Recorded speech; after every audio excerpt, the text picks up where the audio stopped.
You just lost your loved one. Now what?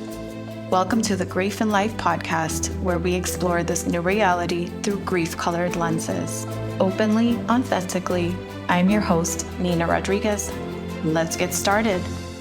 Hi, friends. Welcome back. This is going to be a check-in episode and part of the Anatomy of Grief series that it started with season 2. And if you have been following for some time, if you've been following the episodes on season 2, you have noticed that most of them are with guests and they have been wonderful. And there's so many more on the way. But the Anatomy of Grief series that I originally planned is a little bit neglected. I'm not going to lie. So just wanted to do sort of a mid-season check-in here. Life is going to life, and things that we plan sometimes don't quite pan out. So in my case, I started season 2 with the intention of having this very organized and linear progression of teaching what is the anatomy of grief and how do we move through it. Next thing I know, as I'm doing this, I get submission after submission of people very interested in being in the podcast. And as I talk to them, I'm like, gosh, these stories are fascinating and they can help so many people. And I got so excited. So I decided to pivot. What teacher greater than grief to teach you how to pivot in life, right? So I said, you know what? Grief is messy. This is so on brand for the topic, and it is what it is. So I decided to prioritize a lot of the guests on the podcast that you've been hearing about, especially because a lot of them had books coming out this spring season and summer. So I wanted to get their information out there. And I did that, but I also don't want to leave this whole season without really talking about the anatomy of grief. For any of you who are like me, curious and more analytical and wanting to really understand the operating mechanism and what frameworks people are using within the therapeutic field or medical field, or what tools are helpful for people to navigate grief, then this episode is part of that process. And if you are tuning in here for the first time, then there are 2 previous ones. The first one is What is Your Grief Bias? And then the other one is Grief Time, talking about the abstract and nonlinear aspects of grief time. This one is going to be kind of like a Grief 101. What is grief? What are the different types of grief? And how do we relate to these in our lived experience? But first, I wanted to check in because I feel like a lot of the new content that has been put out has been more of these interviews with other people. So here I am, just me today. And I love doing these because it feels like I'm talking directly to you. Love doing that. I love connecting directly with people. If you follow me on Instagram at Grief and Light, then you know that I am very quick to respond, or as quick as I possibly can be. I love getting to know your stories there. I love finding ways of sharing them. And the podcast is a wonderful platform, but it is very time consuming. Anybody who's created a podcast knows just how time consuming this can be. So what I'm going to do now is find different ways to not only serve this community, but also amplify the stories that are not as time consuming as a podcast episode. So stay tuned for that. I really encourage you to connect with me on Instagram. That's where I'm the most active. And subscribe to the newsletter. You could do that in the link in the show notes or by going on griefandlight.com and then just subscribing there, because that is where I'm going to be able to reach you one-on-one and we can stay connected and move forward from there. You're also going to be the first to find out about all the new developments. I have some ideas that I'm working with some people to build retreats, in-person retreats. I have some wonderful ideas. We're still debating on the location, whether it's Miami where I'm based or Tulum, Mexico, or the Caribbean or somewhere else altogether. So all this is in the ideation phase, but I'm speaking it out loud so we actually get it into the creation and accomplishment phase. So hold me to it, okay? And also I hold the virtual one-on-ones, the monthly meetups, and I'm creating a space for groups meeting together for an extended period of time, processing grief, moving through this together. So stay tuned for all of that. But today it's about what is grief. So we'll start with that. And this might seem simple, but what I find very ironic and interesting is that when you ask different people what is grief, you get different answers. To this day, I don't think there's a solid description for what is grief because it all depends on who you ask. So with that said, here are some of the ones that I found and I resonate with. I will read them to you and you let me know on Instagram or by emailing me which one resonates with you. Or just think about it as you listen to this. The first is what grief is not. And I love this definition from Megan Devine from It's Okay Not to Be Okay. She is an incredible psychotherapist, teacher. I completed her certification recently and it's amazing. I feel so empowered with tools and language to keep navigating grief. And I highly encourage anybody to learn about the aspects of grief because it gives you the language to understand what's happening. So anyway, she describes grief as grief is not a disease or a disorder to be solved, not something to be diagnosed and healed, or something that you can recover from.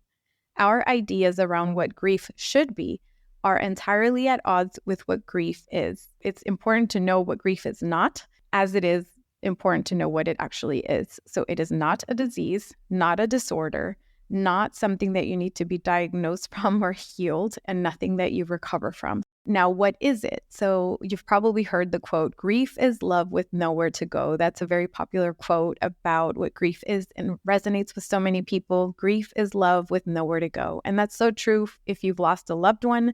Like in my case, I lost my brother, and it's like, gosh, what do you do with all this energy you had for this person, this love that I had for my brother, I have for my brother, and where do I put it? The person is not there. But grief is also nuance. And I sometimes think about the people who lost somebody that maybe they didn't love. So for example, a relative who was an abuser, and they may or may not feel love for them. They might actually feel pain and resentment towards this person. So in that context, grief is love with nowhere to go may not quite fit. I talk about grief in it's not this or that, it's this and that, thrusting you into living in the and space. So if you picture a Venn diagram where the middle is the and, we are thrusted into living in the messy middle as grievers. For the most part, grief is love with nowhere to go. That is very true. And also, it is true that there are some cases where maybe love doesn't have anything to do with it, or maybe they did love this person who abused them and they're very conflicted about how they feel about the loss. So when I talk about grief, it's like big picture grief. And this is why it's important to create these pockets of spaces where we acknowledge the nuance that not everybody experiences it the same. Another definition is by the Dougy Center in Portland, Oregon. They describe it as a natural, normal, inevitable, and universal human experience. Let me say that again. Grief is a loss that is normal, inevitable, and universal human experience. And I love that because at the end of the day, if you're on planet Earth as a human being, you will experience loss. And that's just normal, inevitable, and human. Grief is also impacted by our biases. So how we think about grief and what it is going to differ based on our beliefs about grief. That was the first episode of season 2 that I did. What is your grief bias? So I'll link that in the show notes if you want to revisit that one. And it's about asking ourselves, where do our beliefs about grief come from? How were we influenced, and how is that influencing our grief experience? So check that episode out for more information. Another definition is grief is timeless, universal, and complex. It can take many forms. It may be anticipatory, forbidden, or ambiguous. It can be acute or severe, and different forms of grief can overlap like intersecting circles on a Venn diagram. It was actually a quote from Dorothy P. Hollinger's book called The Anatomy of Grief: How the Brain, Heart, and Body Can Heal After Loss. A point to note, I started The Anatomy of Grief. I thought I was being so clever. I thought I came up with this name all on my own. And so I called the series The Anatomy of Grief, and then found out there's a book called The Anatomy of Grief. But keep in mind, my series has nothing to do with the book. It is unrelated. It just happens to be a coincidence. Her book is wonderful. If you have a chance to read it, I'll also link it in the show notes because I'm going to quote her later in this episode. She has a great breakdown of the different types of grief, and I think does a great job explaining grief from a very scientific point of view. If you're interested in that information, I encourage you to look at her book. So she also says that grief unfolds differently in each person's brain and physical body. Some would argue in the spirit and energetic body as well. Grief, however universal, is unique to anyone who loses a loved one. Grief is living in the and. That's what I said earlier. Grief thrusts us into living in the and, into the messy middle. So not understanding grief in the beginning, you can approach it with curiosity. I think it's helpful to know some of the frameworks that already exist when approached with curiosity. So everything I'm about to say from this point on is information that I have gathered over the past 5 years through personal research, through the course that I took with Megan Devine, through information provided by David Kessler, very known in the grief space, through the stories that people have shared and conversations I've had with therapists, psychologists, and all the things. But as wonderful as I think this information is, please keep in mind that I am not a licensed medical professional. This is not medical advice. You are responsible for the information that you consume. This is not information for you to diagnose yourself with anything. When I say, does this resonate? I'm asking on a personal level, not on a medical level. Okay. So caveat there, just make sure that you take responsibility for your health. It's very important. If at any point you feel like you need additional help, then please seek it out. Take the information that I'm providing as somebody who has been in your shoes, who has found frameworks and is sharing them with you. So what is normal in grief? People associate grief with sadness. People associate grief as a sad, heavy emotion that you just have to get rid of so you could get back to normal. And gosh, it is so much more than that. That's just one tiny, tiny, tiny aspect of what grief is. The way I picture it is grief is an ocean, and everything that we experience within it is like the boats on the ocean. If you want to be surface level, or the animals in the ocean, the marine creatures in the ocean, right? So every single one is different. There's different aspects. There's different purposes. They function differently. So grief is just like the big picture experience that holds a bunch of little experiences that put together are called grief. I hope that makes sense. Megan Devine calls normal grief is so much more than sadness. If it's in the body or the mind, grief affects it. She created a list that covers some of the most common experiences of grief, but it's definitely not comprehensive. It's more as a framework that whatever you're feeling, there's chances that somebody else is experiencing it too. And that's very important, because when we start feeling all these new feelings in grief, it can feel very scary and very overwhelming. At least it did for me. At one point, I thought I was having a heart attack, and I was not. It's just grief, but it could feel that severe and that physical. And I talk about that in episode 2 of the first season. So if you're interested, actually, I think it was episode 1 or 2. In Megan Devine's list of what is normal, I'm going to read a few of them. So trouble sleeping, physical exhaustion, forgetfulness, inability to concentrate, trouble reading, irritation with others, disbelief that it happened, feeling numb, mood swings, sensory overload, inability to cry, restlessness, dark humor, deep sadness, phantom pains, hypersensitivity, confusion, trouble concentrating, nightmares and dreams, anxiety, loss of appetite, increased appetite, short temper, frustration, hating the grocery store. Isn't that a big one for so many of us? Headaches, stomach aches, forgetting words, relationship stress, loneliness, feeling guilty, time loss, intrusive thoughts, wanting to be left alone, needing people nearby, feeling misunderstood, and clumsiness. Again, not a comprehensive list, but look at how many symptoms we can experience during grief. And if you don't know that that's grief, or it could potentially be grief, wouldn't we be so confused as to thinking something's very wrong with us, right? But when you frame it in the context of grief, you could see, man, that's actually pretty common. Another aspect of grief is that it is very physical and it affects your neurobiology. For example, this can look like grabbing your phone 3 years later to call your person, even though you know full well that they're no longer with us in physical form. If you know Andrew Huberman from Huberman Lab, he had an episode about how grief affects the brain. And Megan Devine also describes it as neural pathways that are frequently traveled are like mud ruts in the snow.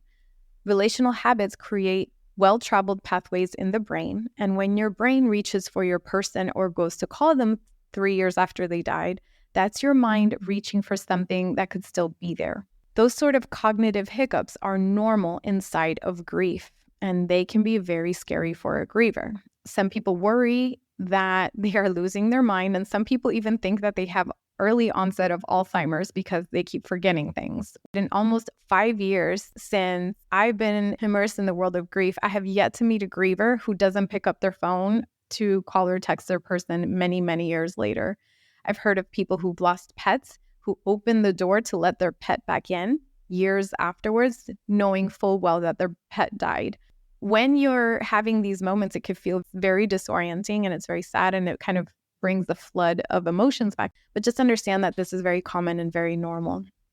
Does that mean that because it's normal, it's free for all, anything goes? No, because some behaviors can turn harmful. So if somebody's turning to substance use and they're abusing a substance, and that can be harmful to their health, or if they're driving very recklessly or doing things that are leading them towards suicidality, that's not to say they're not entitled to feel that way. When you lose your loved one, you're not very excited to wake up the next day and face the reality. That's different from suicidality. So again, I'm not a doctor. What I do want to highlight is if at any point you or someone going through grief is moving in this direction, that could be a sign to seek help. I talk about this in a previous episode with Dr. Mikkel Harris. I'll also link her information in the show notes. She gives a framework for how to determine where is the line in the sand as far as what's normal and when to get help. She did a great job explaining that, and she provides a framework where you can ask therapists if they're grief informed and what kind of help they can provide. So go check that episode out as well. So the timeline of grief, I refer to early grief and later grief. Those are not the official terms. That's just how I personally refer to them.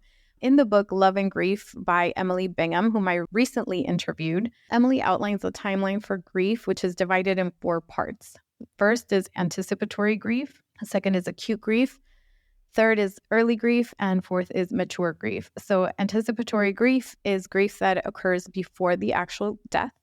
Acute grief is grief experienced shortly after the death. And the timing of this is very different depending on who you ask. In her book, she quotes 0 to 9 months.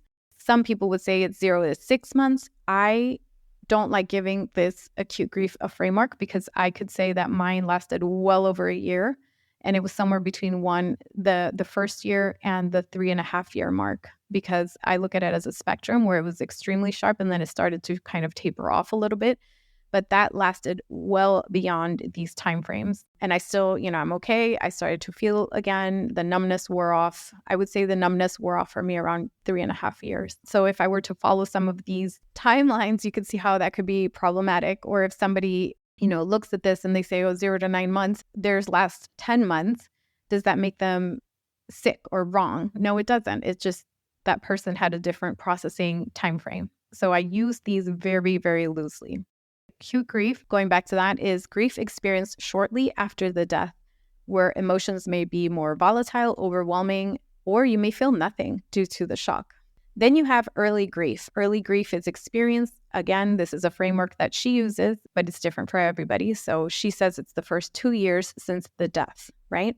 That could be a common framework, but again, that's not necessarily true for everybody. Mine lasted well over that. And I would argue that I'm still in early grief. I know people at the 7, 8, 9-year mark where they feel they're still in early grief. Then mature grief is grief experience for the rest of our lives. It's the loss in a way lives with us. And although it's not as sharp or we've learned to grow around it, it's still there. I invite you to take this information as a point of reference because grief is unique to our circumstances and affected by the type of loss. Our access to resources and support, our beliefs and biases about grief, etc. This next part is going to be based on the book, The Anatomy of Grief, How the Brain, Heart, and Body Can Heal After Loss by Dorothy P. Hollinger. She did a great job of listing the different types of grief in what they look like in their most common form and their least common form. And the list is not exhaustive by any means, but it gives you a really good framework to help you identify what you're going through and put words to the experience. I'm actually going to read some parts are verbatim from her book and then some parts are summarized. The first are the most common forms of grief.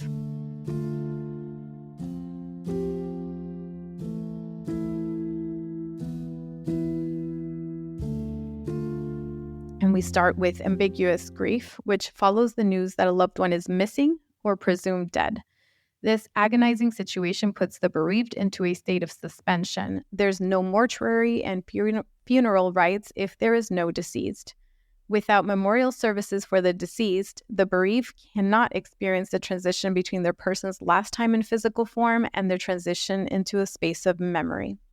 Not knowing what happened to their loved one creates an enduring sadness combined with an occasional agonizing flicker of hope that someday information will surface or the loved one will return. So just think that's a horrible experience. And if you've experienced this, I am so sorry. I have so much compassion for you. Ambiguous grief is basically not knowing what happened with the person, a missing person, a prisoner of war, somebody that you never found out what happened to them. The mind has a hard time grasping when you actually do know what happened. Imagine not having that moment to understand the loss in a very visual representation. It could be something that your mind tries to make sense of for the rest of your life, or keeping hope in a way that may prevent somebody from moving forward. Another example is when a biological mother gives up her baby for adoption and lives with the ripple effect of that moment, maybe wondering where that kid is and how their life turned out, et cetera, et cetera. So that's ambiguous grief. Then we have anticipatory grief, which was initially identified as being under the threat of death, as related to the fear of being killed in battle during World War II as a soldier. And it continues to be used today when a loved one is under the threat of terminal disease or lingering positive illness such as Alzheimer's or Parkinson's. This grief is a sort of preparation for the impending separation of death. And for others, the situation can be more complicated, where the cognitive and physical capabilities of the loved one diminishing, painful thoughts can emerge for the caregiver, such as, when will it be over? So not only is anticipatory grief felt before the death, but thoughts of anger and guilt can also arise. Compassion fatigue combined with physical exhaustion may also affect the caregiver, and when repeated resuscitation and life-extending procedures delay the inevitable, dying can turn into a dramatic and prolonged experience for family members, adding to the anguish of anticipatory grief. Anticipatory grief is tough because it's like death by 1,000 cuts, and it's very overwhelming, and it has you're like pre-losing your person.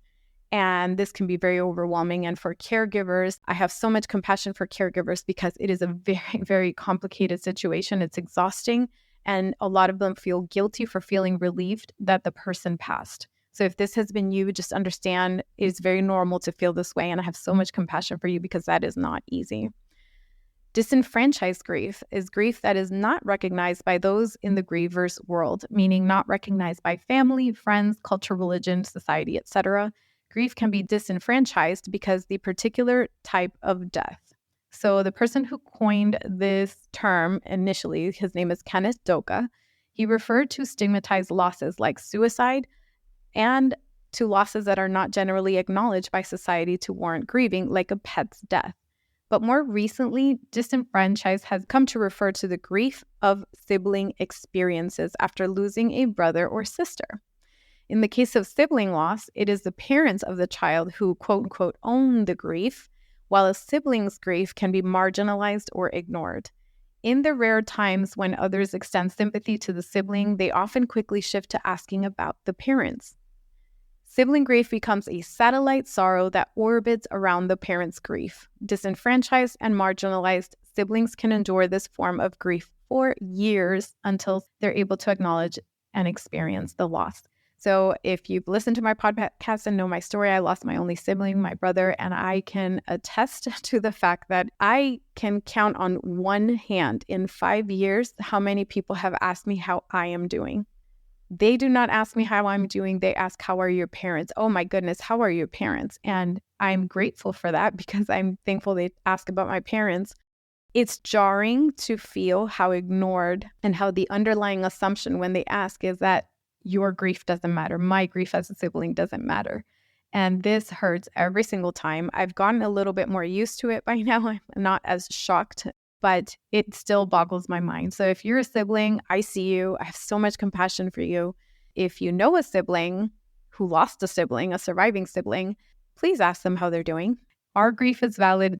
I think we could all agree that in some ways, the loss of a child as a parent is probably the most up there in terms of pain. And my goodness, like nobody would wish that upon anybody. Nobody should wish any kind of pain upon anybody. A parent losing a child is just really up there with the unimaginable.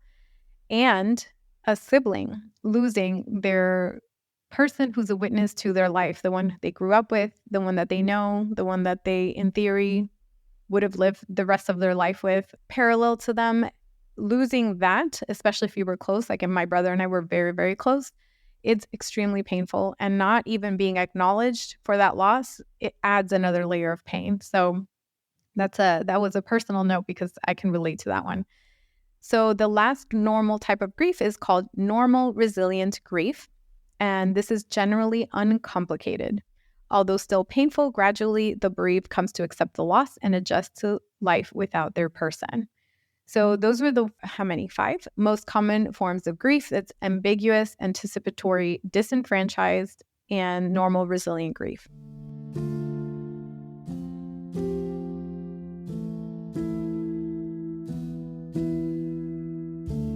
Now we're moving on to the less common forms of grief. And in knowing them, you can help identify somebody within your circle who may be experiencing this and help give them a framework and words to identify their pain. Or if it's you, then this may help you understand your pain. So less common forms of grief. Again, this is from the book, The Anatomy of Grief by Dorothy P. Hollinger. Delayed, postponed, or suppressed grief, which is sorrow that is not allowed its full expression. It's as though a deep emotional response to the loss doesn't happen and the grief is not processed fully. I had an episode with Judy Lipson, who started grieving 30 years after the loss of both of her sisters. I would say that this is sort of in line with the delayed, postponed, and suppressed grief because back then she didn't have the space to grieve. She was only able to do that later in life. With postponed or delayed grief, the bereaved show some grief, but what is often expressed does not seem to be enough given the significance of the loss. There are a number of circumstances where the bereaved can't allow their grief to be fully felt. For example, how the death happened or the survivor's own experience of the death event may be so intensely disturbing that it overrides the full expression of grief. Litigation related to death can often postpone grief as the focus shifts from sorrow to legal matters, or perhaps there's not enough social or familial support for a full expression of grief. You're so focused on the legal aspect of it and on getting justice that sometimes the grief is put to the side so you can get through this process. So acknowledging that dynamic is very important. Delayed grief is another one and can erupt as a full expression of grief months or years later. A seemingly random event may cause what seems to be an overly intense reaction, such as a movie showing a child saying goodbye to a father, for example, might cause profuse crying and distress in someone whose father died years ago but wasn't able to grieve fully at the time. And as I read these, there's more, but as I read these, just ask yourself, can you see yourself in these? Do you know somebody who's been through something like this? And just understand that these experiences are grief because sometimes we don't even know that experience is grief. So in other cases of delayed grief, the very temperament of the bereaved may be the cause. The bereaved may be accustomed to pulling a curtain down on emotion, to intellectualizing feelings by thinking things through. Afraid of being overwhelmed by the death of a loved one, the survivor may not allow enough psychological space for the full experience of grief in the time following the loss. This is huge. So many people are afraid to grieve fully because one, not many understand what that means. And then two, a lot of people think, well, if I even go there, I'm not going to be able to stop. And that is a very common fear and a very common reason why people avoid grieving altogether. I see you. I hear you. If that's you, I see you, I hear you. It is not easy. And that is why I completely believe that we don't have to walk this path alone. It's better if we do this together with other people. And when you seek out help, either with a therapist or a mentor or coach, ask them to help you build containers around your grief. That does not mean that you contain your grief, because grief is messy. It's like water or lava. It's just going to get on everything at some point, even a little bit.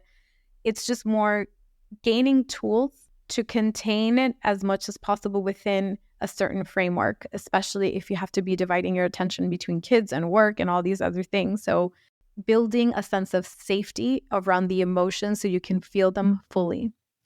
There's forbidden grief is another one, and it's similar to disenfranchised grief, but it is more powerful. Typically, The loss is owned and acknowledged by the primary griever, but usually only during the funerary services. So when the memorial services are over and the estate issues have been settled, the primary bereaved may disown the death and insist that the other family members never ask again or speak of the death or the deceased. This can happen in situations where the death is unexpected or not socially sanctioned, like suicide. When permission to express grief is forbidden, family members, especially children, may experience shame at speaking of the lost loved one. And with time, that shame and avoidance can become internalized and cause its own psychological distress. Gosh, this is a big one because there is so much shame around certain types of losses like overdose and addiction and suicide and murder, et cetera, et cetera. It's so important to share our stories. The more that this is openly talked about, the more it's an invitation for people to share the stories that they've been keeping secret and help them process the grief. It does no good to anybody to keep all of this pain internalized. It will come out one way or another. And grief can also be a very physical experience. All the trauma surrounding it can be, if there was trauma, a very physical experience and it manifests physically. There are some who argue that it manifests in autoimmune disease or cancers or some other disease later down the line. It's always good to bring awareness and create basis for people to release and talk and process openly. This is why we have these conversations. There is no shame in talking about any of this. And the more we have open conversations about these realities, the better it's going to be all around. That was forbidden grief. Then we have forgotten grief, which occurs when the death event is not acknowledged by others as significant or when the bereaved's experience of grief is not valued. The experience of a stillborn birth is an example of an underappreciated loss that is often forgotten by other people. The heartbreak of a stillborn baby doesn't elicit the kind of attention or understanding from others that accompanies the death of a baby who is born and then later dies.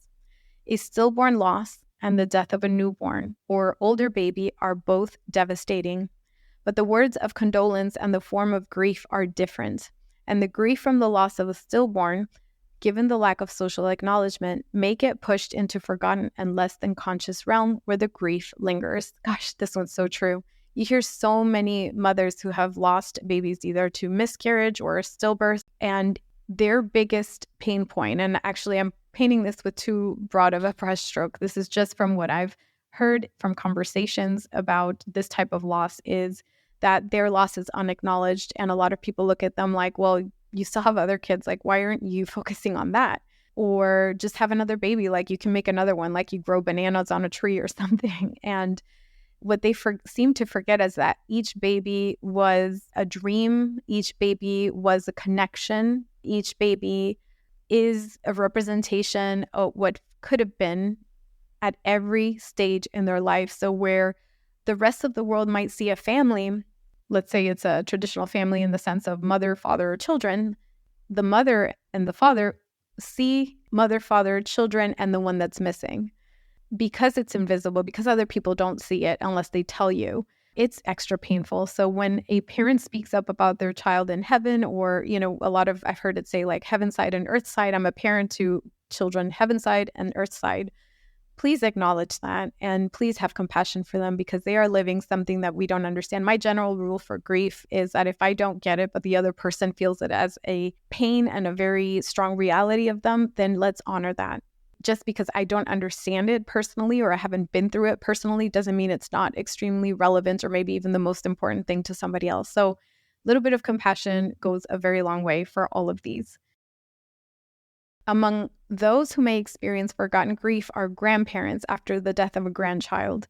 Grandparents have been called the forgotten mourners as well, similar to siblings in this situation, because they are not the primary grievers. Grandparents can experience this sorrow in a very powerful and overlapping way. They grieve the loss of the grandchild, the potential of the life that was lost, and they grieve the loss of their adult child, the parent, as well as often for both parents who have lost their child. I have all four of my grandparents alive as we speak. I have seen their grief, and they are such pillars to our family that sometimes we forget that they need support as well, and they're grieving too. And I remember the first time I saw both of my grandparents cry. It was for different reasons. On my dad's side, I remember he cried. His son passed away. This was a long time ago. But I was so surprised because I was like, gosh, this pillar is not supposed to have feelings. This pillar has been so strong. Like, it feels weak right now. That's what I thought at the time. I know better now. I was a child back then. But it was very shocking to me. And then I remember when my grandfather on my mother's side cried after my brother died. And as I was an adult, it's only 4.5 years ago. And I just was so shocked. It was that feeling again of, oh my goodness, this pillar, he is in so much pain right now. And the fact that it was shocking is shocking in and of itself, knowing what I know now about grief. Then again, so much grace to all of us. If you have a grandparent in your life who's suffered a loss, please acknowledge their loss as well and their grief as well. We're almost done, you guys. So then we have abbreviated grief, which is expressed by the bereaved, but the recovery happens within a short amount of time. It may be because of a new relationship like marriage happens soon after the loss, or family and communities, financial, social, or religious, may offer strong support that help the bereaved. Abbreviated grief is different from normal resilient grief because of its abruptness. So you just grieve for a short time. That's completely possible too. There's absent grief, when early attachment has been so fragile that the child wasn't able to develop tolerance for separation. Perhaps the mother or primary caregiver wasn't there enough for the child to trust that she would return. Or even if the mother was there physically with the child, for example, she wasn't there emotionally because of her own grief, depression, or other difficulty. There's also empathic grief. And with this one, think of somebody else losing their loved one or something else happened. Like, the one that comes to mind is when Matthew Perry passed away recently. If you don't know him, he's the beloved actor of Friends. And when he passed away, a lot of people were like, oh my gosh, no. Well, did we know him personally? No. But, you have that empathic grief for that type of loss. Mass grief is an unusual form of grief that is somatic, involving the body of the bereaved in some way. The bereaved does not experience the loss emotionally. Rather, the grief is displaced as physical symptoms. Usually, the bereaved are unaware that their somatic symptoms are connected with the death of a loved one and that these symptoms are concealing their grief. This one is huge, you guys. Mass grief. And this one is probably more common than not. I don't know the statistics surrounding it, but I do know people who have said, I went to get out of the car and my legs weren't responding and they thought they were paralyzed. Or in my case, I thought I was having a heart attack because at the time I was trying to be strong for my parents and I wanted to make sure that I was as cool, calm, and collected within my grief so that nobody else suffered around me. And in doing that, I felt physical symptoms. And I've heard stories like this from different people. So grief is very, very physical. And I talk about this in previous episodes where the most surprising thing to me about grief was how physical it was. Shadow grief doesn't fully surface. This is another one. It often happens after an early miscarriage when a woman is faced with the loss of her embryo. This is a term used in the book, not mine. The loss of such a small, fragile embryo may seem less like a death than a beginning that doesn't materialize. It's a life unrealized. A woman's grief, and sometimes her husband's, stays shadowed because this loss remains private and unrecognized by others.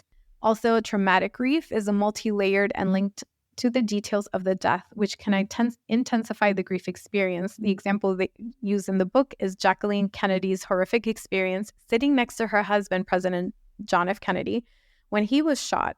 This is an example of direct traumatic grief because she was right there, experiencing the paralyzing shock and harrowing distress of her husband's murder. Trauma can also be imagined. For example, when in the case of suicide, a homicide, or an accidental death, the loved ones learn details of what happened. The intensity of the grief experience in such cases can be affected by how much detail is shared. All parents would, of course, be devastated to learn that their teenage son had been killed in an auto accident, but to hear, and trigger warning, this description's a bit graphic, but to hear that a tractor-trailer truck, well, that was a mouthful, but to hear that a tractor-trailer truck crossed a double yellow line and smashed head-on into their son's small car would probably make it harder to cope with the loss, because the parents could picture the scene and imagine the pain and distress of their loved one before death. The severity of a real or imagined trauma in survivors can be accompanied by post-traumatic stress disorder, PTSD, responses, and grief have been referred to as traumatic grief. So PTSD, think traumatic grief. It's important then for the bereaved survivors who may be experiencing trauma to realize that these conditions may coexist. So when traumatic loss occurs in the course of military service, for example, more layers are added to the experience of traumatic grief. And for some, especially those in active war zones, serving in the military involves being confronted with imminent death. And when a fellow service member dies in combat, grief can weigh even more heavily given extreme stresses of combat, as well as survivor's guilt. Military grief is a grief in and of its own because it could be catastrophic and accompanied by PTSD, and veterans of wars and their families experience grief in a particular and unique way to the members of the military and their families. And then the last one she lists is ceremonial grief, which is marked by large memorial gatherings that can happen after the death of a national person or national catastrophe, assassination deaths, etc. I think 9/11 here. So it's like a collective ceremonial grief. That was the end. Thank you for hanging with me there. This list is not exhaustive, and there are other forms of grief. As you listened, were you able to identify somebody maybe in your life or even yourself within these descriptions of grief? Another aspect I want to add to this is a lot of people who go through quote unquote normal grief, as described in the first 5 categories, expect people who have these added layers of trauma to grieve as they did. So people will call themselves resilient, and that's great. And because grief is about living in the end, and there are people who have to deal with layers of grief that are way harder to unpack and that linger way longer than other types of losses. So for example, the mother who feels like she needs to justify saying her baby's name who was stillborn, or if somebody was murdered and they have to deal with the litigation of that and everything else that came afterwards and how the person died. Those are layers upon layers upon layers. That's why we say each grief is unique, each loss is unique, how somebody processes the loss is unique. And that's why having grace for ourselves and each other is so key. So key. Now, I intentionally left out prolonged grief disorder or complicated grief because I personally do not subscribe to this way of viewing grief.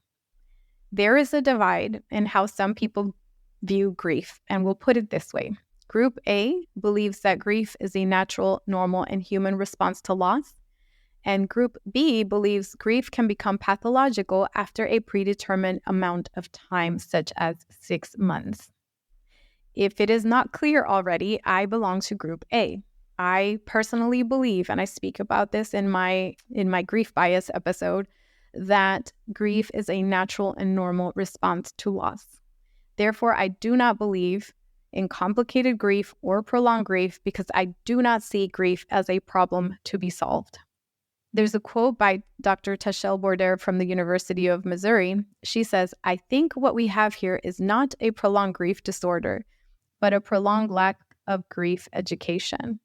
And I have to say that I agree with this statement because grief is complicated. Humans are complicated. Grief is complicated.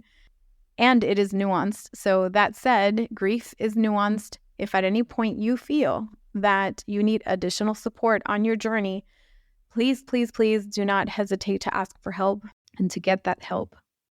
Just because I don't agree with this does not mean that if you feel like you need help, you shouldn't seek it out.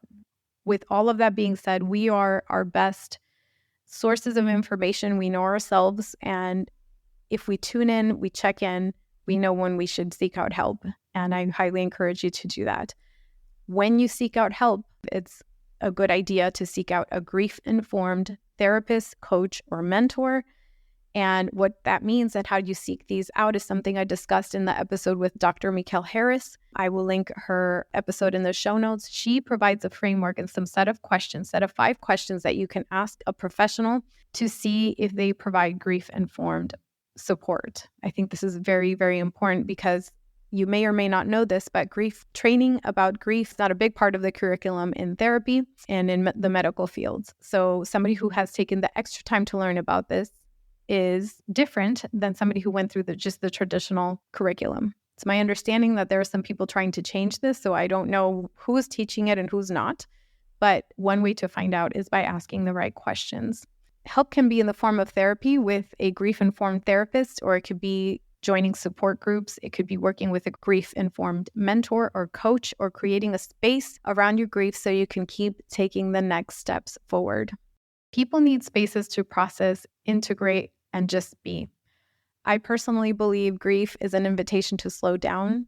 Sometimes the invitation is brutal, and sometimes the invitation is gentle. But there is so much power in the sacred pause. And I invite you to embrace the sacred pause whenever you can. Sometimes the pause is very brief. Sometimes it is little breaths we catch throughout our day. And sometimes it is dedicated time and space for yourself. I highly encourage you to get it however you can and build it as time goes by.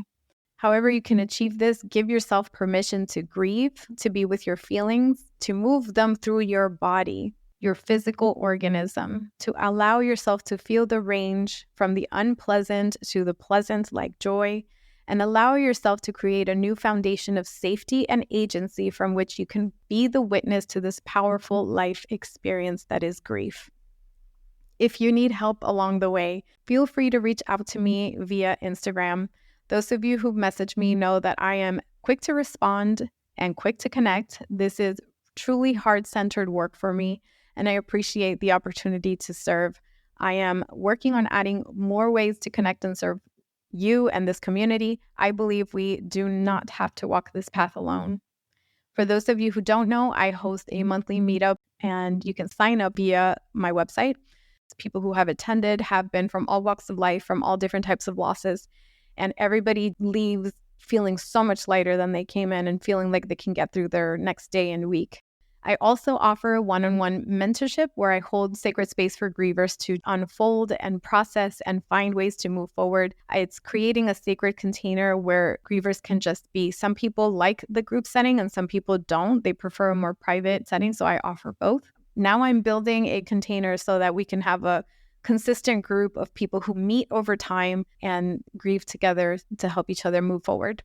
I'm also working on in-person retreats in addition to the podcast episodes. So I'm doing all the things. I'm trying to help and serve in every way possible. The in-person retreat is something that's very near and dear to my heart. I am so excited about this one. It is key whenever possible to dedicate time and space and dedicate yourself fully to these spaces. So that goes the same for grievers. I would say that's especially true for grievers. So I am building this. It's still very much in the ideation phase, but I encourage you to sign up for my newsletter so you can be notified. Yeah, it's a plate full of love. Grievers deserve a space to grieve and breathe and be. I invite you to stay up to date on these things, again, by subscribing to my newsletter. You can find it at griefandlight.com. I will link it in the show notes. That was a lot of information, I know. Thank you if you got to the end. Thank you for being here, and thank you for taking the time to check in with yourself. That's it for today's episode. Be sure to subscribe to the Grief and Light podcast. I'd also love to connect with you and hear your thoughts and your stories. Feel free to share them with me via my Instagram page at Grief and Light, or you can also visit griefandlight.com for more information and updates. Thank you so much for being here, for being you. And always remember, you are not alone.